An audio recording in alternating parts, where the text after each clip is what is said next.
नमस्कार। हमारे नए वीडियो में आपका स्वागत है। तो दीक्षा के ऊपर जो भी साधक दीक्षा लेने जा रहे हैं, दत्त जयंती के पावन अवसर पर जो गुप्त बीज मंत्र दीक्षा हो, शक्तिपात दीक्षा हो, अर्ध बीज मंत्र दीक्षा हो, इन सभी दीक्षाओं के बारे में अत्यंत महत्वपूर्ण सूचनाएं आपको देने हेतु ये वीडियो हम बना रहे हैं। तो अगर आप भी इन सब चीज़ों के बारे में विस्तार से जानना चाहते हैं तो इस वीडियो को एंड तक देखना ना भूलें। साथ में ही हमारे चैनल को सब्सक्राइब करें, वीडियो को लाइक करें और ज़्यादा से ज़्यादा लोगों तक इन्हें पहुँचाएँ। तो वीडियो को शुरू करते हैं।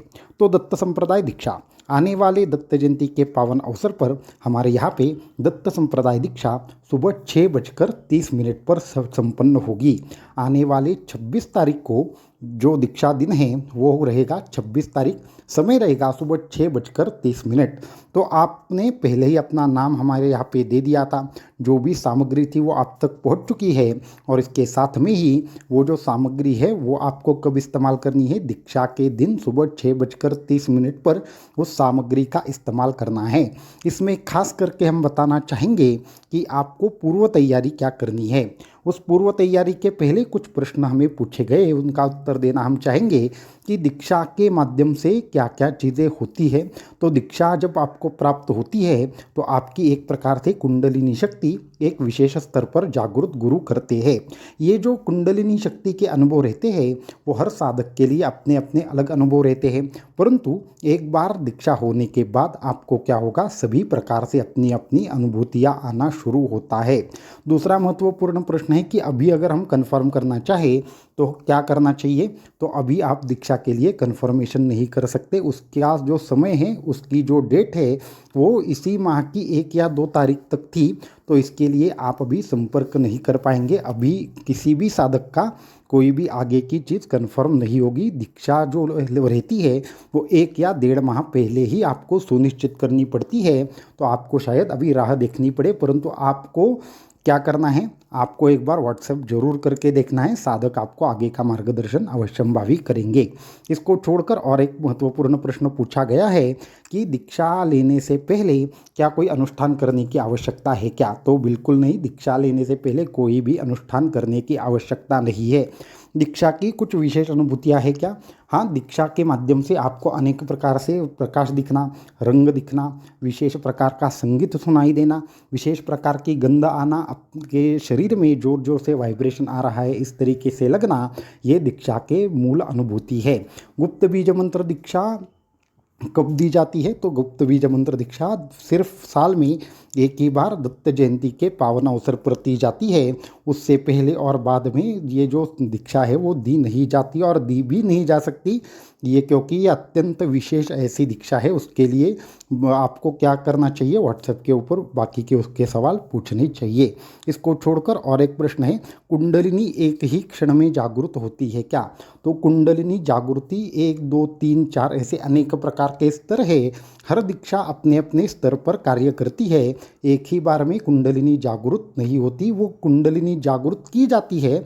उसके द्वार है वो ऊपर की तरफ जो रहते हैं वो खोल दिए जाते हैं, परंतु कुंडलिनी जागृति एक क्षण में नहीं होती। उसके लिए आपको साधना करते हुए चक्रों की शुद्धि करनी पड़ती है। तो दीक्षा का और मंत्र सिद्धि का कुछ संबंध है क्या। हाँ, कुंडलिनी जागृति का मंत्र जो सिद्धि रहती है उससे पूर्ण संबंध है। दीक्षा के बिना मंत्र सिद्धि नहीं होती। जब गुरु मंत्र होता है वही सिद्ध मंत्र है। जब तक वह गुरु मंत्र की आपको प्राप्ति ना हो तब तक की जो साधना है वो आपको गुरु प्राप्त करा देने के लिए सक्षम रहती है। और जब गुरु आपको मंत्र देते हैं तो उस मंत्र के जाप से आपकी कुंडलिनी पूर्णतः जागृत होती है। इसके साथ में पिशाच बाधा, आर्थिक समस्या आदि चीज़ों के लिए दीक्षा कार्य करती है क्या। तो हाँ, अगर आपको आर्थिक समस्या हो, बाहरी बाधा हो, कुछ भी समस्या हो, आप परेशान हो, डिप्रेशन हो, फ्रस्ट्रेशन हो, मानसिक अशांतता हो, तो आपको साधना करने से आपके मन में एक प्रकार से उत्साह, नवीन ऊर्जा, चैतन्य आदि का संचार होकर आप सभी प्रकार से एक विशेष तौर पर कहा जाए तो आप संपूर्ण प्रकार से समाधान प्राप्त करते हैं और आपके जीवन में नवीन ऊर्जा और चैतन्य का एक प्रकार से संचार होता है। इसलिए इन सभी चीज़ों के ऊपर आप दीक्षा के माध्यम से साधना करके अपने अपने जो भी लक्ष्य है उसको प्राप्त कर सकते हैं। इसके साथ में आसन के बिना दीक्षा हो सकती है या नहीं, हमें आसन की ज़रूरत है क्या। तो हाँ, आपको साधना में आसन की अत्यंत ज़्यादा आवश्यकता है। यहाँ पे जैसे ही हमने कहा कि ये पूर्ण तरीके से विज्ञान के अनुसार हम साधना के बारे में देखेंगे, तो हम जब भी साधना करते हैं हम आसन का इस्तेमाल करते हैं, और आसन के बिना की हुई साधना से विविध प्रकार के रोग होते हैं, आपको विविध प्रकार की समस्याएं होती है। शास्त्रों में तो ये स्पष्ट रूप से कहा गया है कि आप अगर ज़मीन पर बैठकर साधना करेंगे तो आपको रोगों का निर्माण आपके शरीर में होगा। दूसरा, आपको दारिद्र्य भी आ सकता है। क्यों आएगा? क्योंकि साधना आपकी गलत दिशा में, पॉजिटिव की जगह निगेटिव के दिशा में आपकी साधना जाएगी। इसके लिए आपको उससे समस्या होगी। इसके बाद और एक प्रश्न है कि जो दिव्य तृतीय नेत्र साधना है, क्या वो आप सिखा सकते हैं क्या? तो हाँ, हम वो साधना सिखा सकते हैं, परंतु वो साधना सीखने के लिए आपको तैयार होना चाहिए।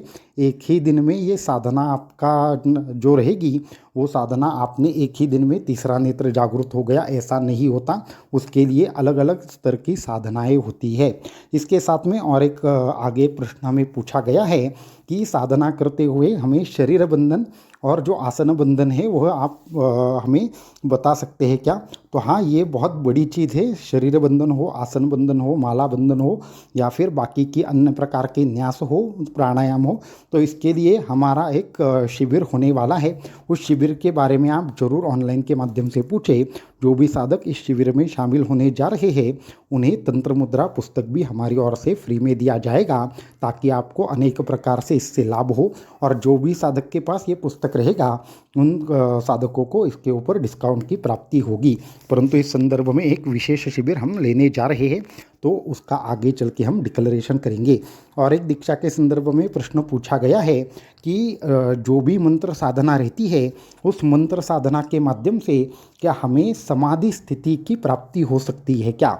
हाँ, समाधि स्थिति की प्राप्ति के लिए मंत्र साधना से भी महत्वपूर्ण है कि आपको मन की शुद्धता, मन में एक प्रकार से उत्साह आना, मन की संपूर्ण शांतता का एक प्रकार से आपको प्राप्त होना, आदि चीज़ें आपको कहीं न कहीं पे पूर्ण तरीके से समाधि सिद्धि की ओर ले जाते हैं। तो समाधि प्राप्ति ये भी गुप्त बीज मंत्र दीक्षा के माध्यम से बहुत ही जल्द समाधि अवस्था की प्राप्ति होती है।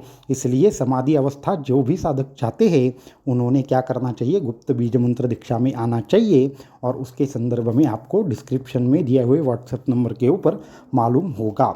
उसके साथ में दत्तमाला मंत्र की अगर साधना हम करना चाहते हैं तो उसका किस तरीके से हम वो साधना कर सकते हैं? तो दत्तमाला मंत्र की साधना ये बहुत बड़ा विषय है, परंतु उसमें ही और एक प्रश्न पूछा गया है कि दत्तमाला मंत्र की दीक्षा क्या हमें प्राप्त हो सकती है क्या? तो हाँ, दत्तमाला मंत्र की दीक्षा आपको प्राप्त हो सकती है, परंतु वो सामान्य दीक्षा नहीं है। उससे पहले शक्तिपात, गुप्त बीज मंत्र और अन्य कुछ दीक्षाएं हैं। वो सब चीज़ें जो साधक प्राप्त करते हैं उन सभी साधकों को आगे चल के योग्य समय आने पर हम बताएंगे कि आपको दत्तमाला मंत्र दीक्षा प्राप्त होगी या नहीं होगी, या किस तरीके से होगी। और एक महत्वपूर्ण प्रश्न पूछा गया है कि हमें भूत प्रेत पिशाच या फिर निगेटिव शक्ति से बहुत ज़्यादा परेशानी है, तो क्या हम दीक्षा लेकर इन सभी चीज़ों से सामना कर सकते हैं क्या? तो हाँ, ये जो भूत प्रेत पिशाच आदि शक्तियाँ होती है, जैसे जैसे आपके चक्रों में ऊर्जा बढ़ती जाती है, आपके ऑरा में शक्ति आती है, वैसे वैसे सभी प्रकार से आजू बाजू की जो निगेटिव शक्तियाँ हैं उसका अपने आप ही नाश होने लगता है। इसलिए आपको उसके बारे में सोचने से अच्छा है भगवान दत्तात्रेय की आप साधना करें। तो ये कुछ महत्वपूर्ण प्रश्न थे। अब हम मुख्य विषय की ओर चलते हैं। तो आपको सुबह 6:30 पर दत्त जयंती के पावन अवसर पर दीक्षा विधि संपन्न होगा। आपको पहले कोई भी अनुष्ठान करने की ज़रूरत नहीं है। आपको बस करना यह है कि आपको दीक्षा के समय ही मंत्र का इस्तेमाल करना है। मंत्र आपको शनिवार या रविवार तक प्राप्त होगा, और वो प्राप्त होने के बाद आपको क्या करना है? उसकी संपूर्ण साधना उसी दिन करनी है। किस दिन करनी है? भगवान दत्तात्रेय की जो जयंती है उस दिन सुबह 6:30 पर दीक्षा होगी। तो 6 बजे ही नहा धोकर आपको तैयार होकर आसन पर बैठ जाना है। घर में अगर कोई बड़े हो तो उनको प्रणाम करके बैठना है। इसके बाद आपको क्या करना है? सामने जो भी आपको अगर यंत्र होगा या फिर अन्य कोई चीज़ होगी तो आपको सामने लेना है, उसकी पूजा करनी है। अगर यंत्र वगैरह नहीं है तो भगवान दत्तात्रेय की एक तस्वीर लेकर उसकी पूजा करनी है। और फिर उसके बाद 6:15 पे ही आपको जो मंत्र प्राप्त हुआ है उसका जाप शुरू करना है। जाप में माला का इस्तेमाल करने की कोई भी आवश्यकता नहीं है, आपको जाप करना है। और फिर क्या होगा, आपको सिर्फ वह देखते रहना है, बाकी आपको किसी भी प्रकार से कोई भी अन्य क्रियाएं करनी नहीं है। जो भी होगा वो अपने आप होगा और अपने आप ही आपको योग्य मार्गदर्शन आगे का प्राप्त होगा। तो आज के इस वीडियो में इतना ही। बाकी इसके संदर्भ में और कुछ आपके मन में प्रश्न है, आपको दीक्षा के संदर्भ में कुछ जानना है, तो हमारे जो डिस्क्रिप्शन में दिए व्हाट्सएप नंबर पर आप पूछ सकते हैं। अवधूत चिंतन श्री गुरुदेव दत्त।